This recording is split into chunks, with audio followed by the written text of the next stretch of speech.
Atos dos Apóstolos. Capítulo 24. Corinto. Durante o primeiro século da era cristã, Corinto foi uma das principais cidades, não somente da Grécia, mas do mundo.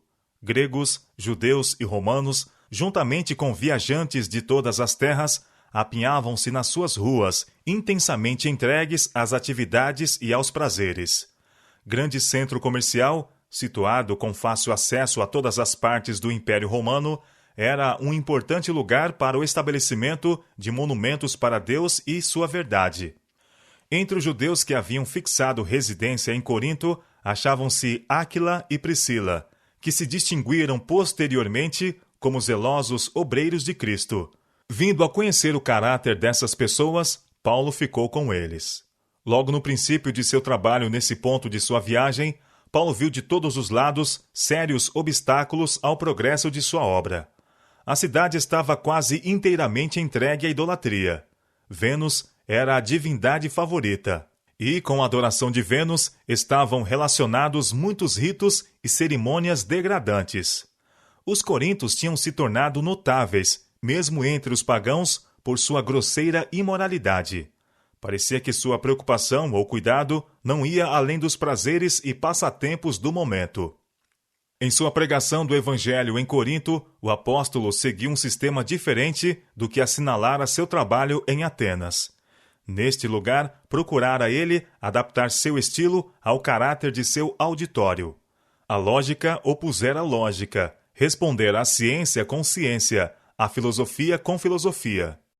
Considerando o tempo assim gasto e concluindo que seu ensino em Atenas fora pouco produtivo, decidiu seguir outro plano de trabalho em Corinto. Nos seus esforços para atrair a atenção dos descuidados e indiferentes, decidiu evitar discussões e argumentos elaborados, e nada se propor saber entre os coríntios, senão a Jesus Cristo, e este crucificado.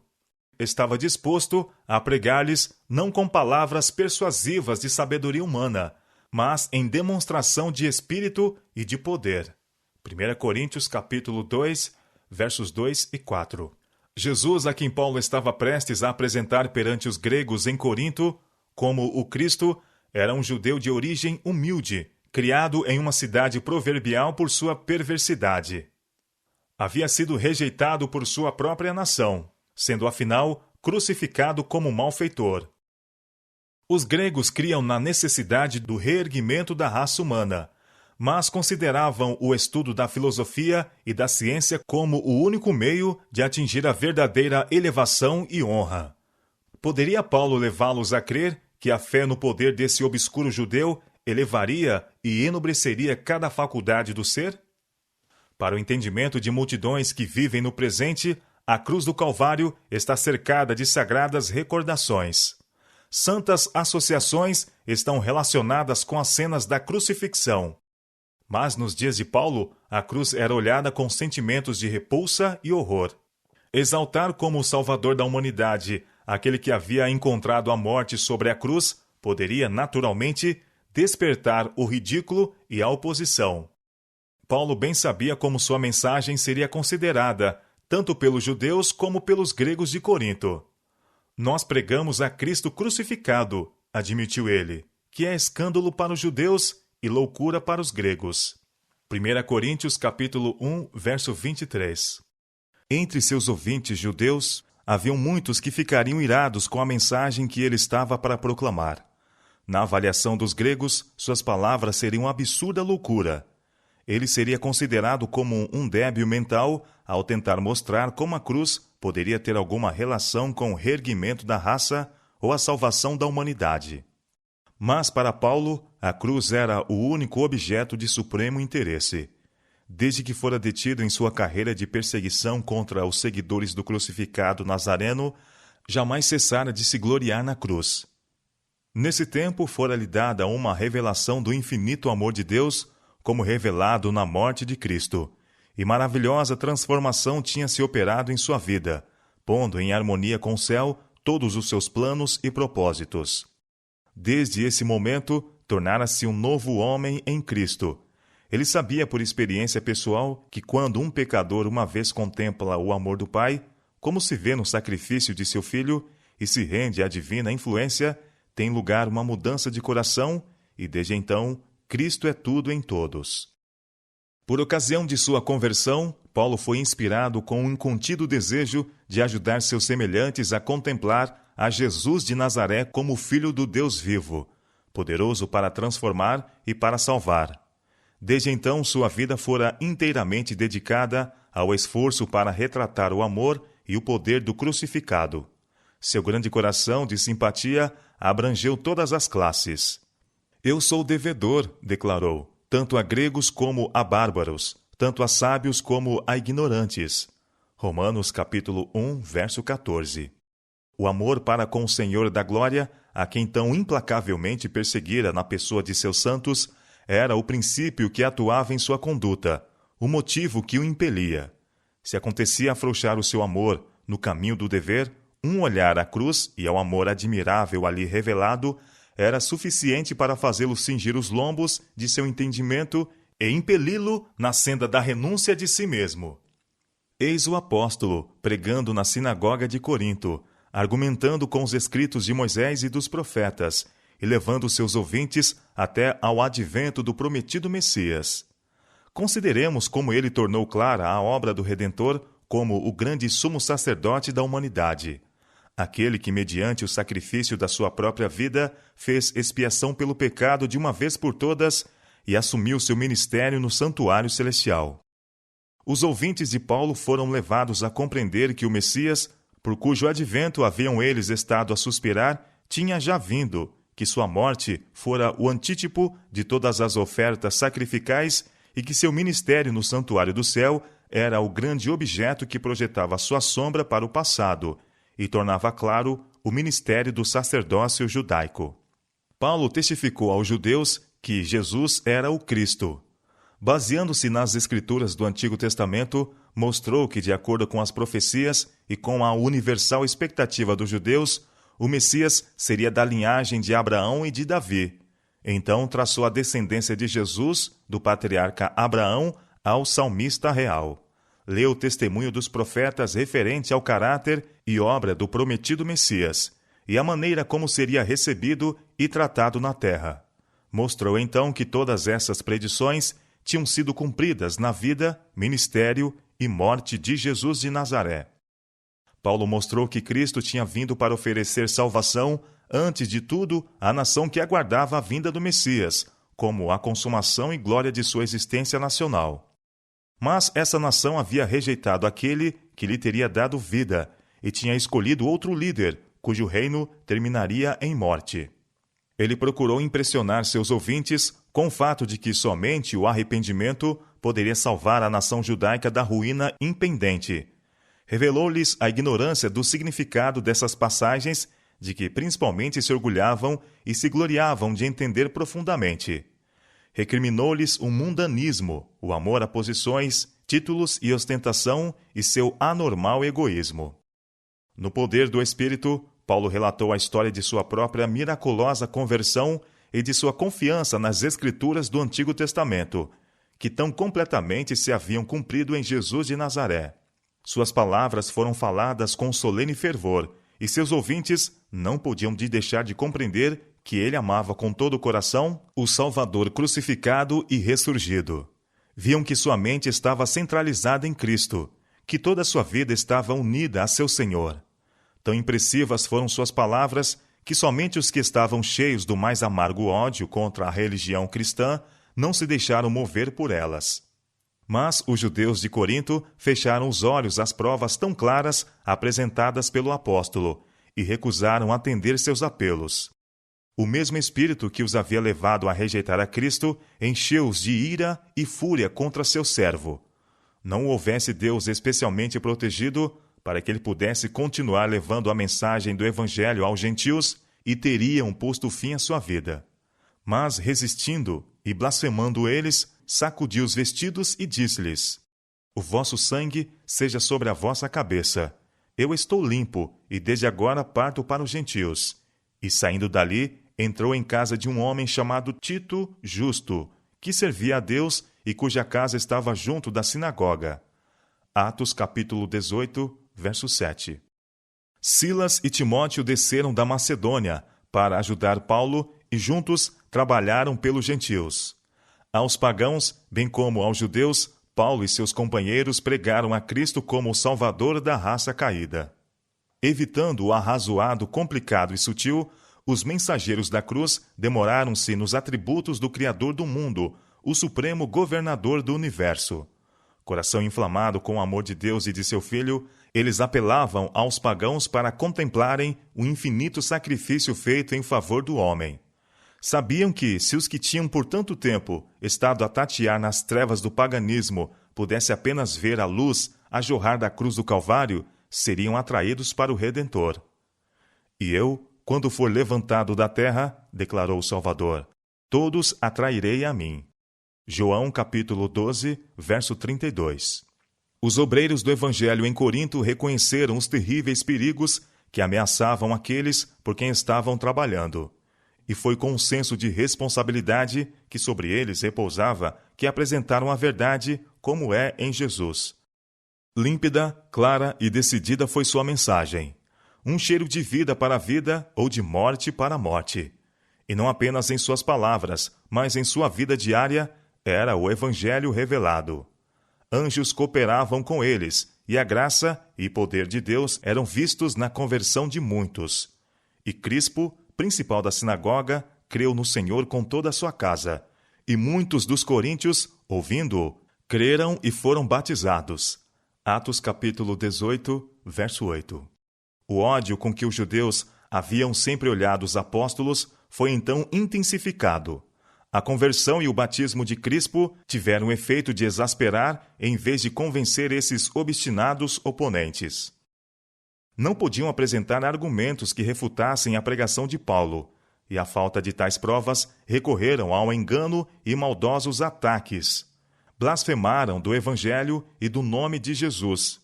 Em seu cego ódio, palavra nenhuma era bastante feia, nenhum ardil demasiado vil para não ser por eles usados. Não podiam negar que Cristo havia operado milagres, mas declaravam que ele os realizara pelo poder de Satanás, e ousadamente afirmavam que as maravilhosas obras feitas por Paulo eram por intermédio do mesmo instrumento. Embora Paulo tivesse tido certa medida de êxito em Corinto, a impiedade que viu e ouviu naquela corrupta cidade quase o desanimou. A depravação que testemunhou entre os gentios e o desdém e insultos recebidos dos judeus produziram-lhe grande angústia de espírito. Duvidou da sabedoria de procurar estabelecer uma igreja com o material que ali se encontrava. Como estivesse planejando deixar a cidade para ir a um campo mais promissor e buscasse fervorosamente compreender o seu dever, o Senhor lhe apareceu em visão e disse: Não temas, mas fala, e não te cales, porque eu sou contigo, e ninguém lançará a mão de ti para te fazer mal, pois tenho muito povo nesta cidade. Atos capítulo 18, versos 9 e 10. Paulo compreendeu ser essa uma ordem para permanecer em Corinto e uma garantia de que o Senhor faria germinar a semente lançada. Fortalecido e animado, continuou a trabalhar ali com zelo e perseverança. Os esforços do apóstolo não estavam restringidos à pregação pública. Muitos haviam que não poderiam ser alcançados dessa maneira. Ele gastou muito tempo no trabalho de casa em casa, prevalecendo-se assim das relações familiares do círculo doméstico. Visitava os enfermos e tristes, confortava os aflitos, animava os oprimidos. Em tudo o que dizia e fazia, engrandecia o nome de Jesus. Trabalhava assim em fraqueza e em temor e em grande tremor. 1 Coríntios capítulo 2, verso 3. Ele tremia ao pensamento de que seus ensinos pudessem revelar mais o humano que o divino. Falamos de sabedoria entre os perfeitos, declarou Paulo depois. Não porém a sabedoria deste mundo, nem dos príncipes deste mundo, que se aniquilam, mas falamos a sabedoria de Deus, oculta em mistério, a qual Deus ordenou antes dos séculos para nossa glória, o qual nenhum dos príncipes deste mundo conheceu, porque, se a conhecessem, nunca crucificariam ao Senhor da glória. Mas, como está escrito, as coisas que o olho não viu e o ouvido não ouviu e não subiram ao coração do homem são as que Deus preparou para os que o amam. 1 Coríntios capítulo 2, verso 9. Mas Deus nolas revelou pelo seu Espírito, porque o Espírito penetra todas as coisas, ainda as profundezas de Deus. Porque qual dos homens sabia as coisas do homem, senão o Espírito do homem que nele está? Assim também ninguém sabe as coisas de Deus, senão o Espírito de Deus. Mas nós não recebemos o Espírito do mundo, mas o Espírito que provém de Deus, para que pudéssemos conhecer o que nos é dado gratuitamente por Deus, as quais também falamos, não com palavras de sabedoria humana, mas com as que o Espírito Santo ensina, comparando as coisas espirituais com as espirituais. 1 Coríntios capítulo 2, versos 6 a 13. Paulo reconheceu que sua suficiência não estava em si próprio, mas na presença do Espírito Santo, cuja benigna influência enchia-lhe o coração, trazendo cada pensamento em sujeição a Cristo. Ele falava de si como trazendo sempre por toda parte a mortificação do Senhor Jesus, no corpo, para que a vida de Jesus se manifeste também em nossos corpos. 2 Coríntios capítulo 4, verso 10. Nos ensinos do apóstolo, Cristo era a figura central. E vivo, declarou ele, não mais eu, mas Cristo vive em mim. Gálatas capítulo 2, verso 20. O eu fora apagado, Cristo foi revelado e exaltado. Paulo era um orador eloquente. Antes de sua conversão, havia ele muitas vezes procurado impressionar seus ouvintes com rasgos de oratória. Mas agora pusera tudo isto de lado. Em vez de se demorar em descrições poéticas e fantasiosas representações que poderiam lisonjear os sentidos e alimentar a imaginação, mas que não encontrariam eco na experiência diária, buscava ele, pelo uso de linguagem simples, convencer os corações com as verdades de importância vital. Representações fantasiosas da verdade podem provocar um êxtase dos sentidos, mas não raro, verdades apresentadas desta maneira não suprem o alimento necessário ao fortalecimento e o robustecimento do crente para as batalhas da vida. As necessidades imediatas, as provas presentes das pessoas em conflito, devem ser enfrentadas com instrução prática e sadia, com base nos princípios fundamentais do cristianismo. Os esforços de Paulo em Corinto não ficaram sem fruto. Muitos abandonaram a adoração dos ídolos para servirem ao Deus vivo, e uma grande igreja se alistou sob a bandeira de Cristo. Alguns foram salvos dentre os mais devassos gentios e tornaram-se monumentos da misericórdia de Deus e da eficácia do sangue de Cristo para limpar do pecado. O crescente sucesso que teve Paulo em apresentar a Cristo despertou a mais determinada oposição da parte dos judeus incrédulos. Levantaram-se concordemente contra Paulo e o levaram ao tribunal de Gálio, então procônsul da Acaia. Esperavam que as autoridades, como em ocasiões anteriores, se poriam ao lado deles e, vociferando irados, apresentaram sua acusação contra o apóstolo. Este persuade os homens a servir a Deus contra a lei. Atos capítulo 18, versos 12 e 13. A religião judaica estava sob a proteção do poder romano, e os acusadores de Paulo pensavam que, se pudessem aplicar-lhe a pecha de violador das leis de sua religião, provavelmente ele lhes seria entregue para julgamento e sentença. Assim esperavam conseguir a sua morte. Mas Gálio era um homem de integridade e recusou tornar-se instrumento da inveja e da intriga dos judeus. Aborrecido com sua hipocrisia e justiça própria, não tomou conhecimento da acusação. Como Paulo se preparasse para falar em defesa própria, Gálio lhe disse não ser necessário. Então, voltando-se para os irados acusadores, disse: Se houvesse, ó judeus, algum agravo ou crime enorme, com razão vos sofreria. Mas, se a questão é de palavras e de nomes e da lei que há entre vós, vede-o vós mesmos, porque eu não quero ser juiz dessas coisas. E expulsou-os do tribunal. Atos capítulo 18, versos 14 a 16.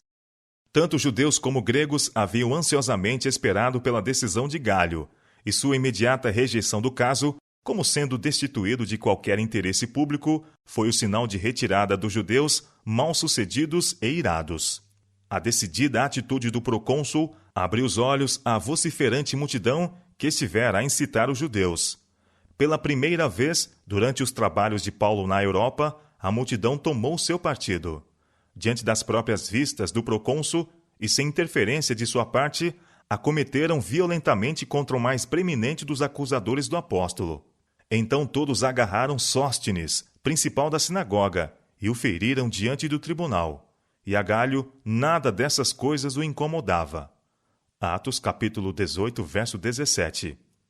Assim, obtiveram o cristianismo assinalada vitória. Paulo, depois disso, permaneceu ainda ali muitos dias.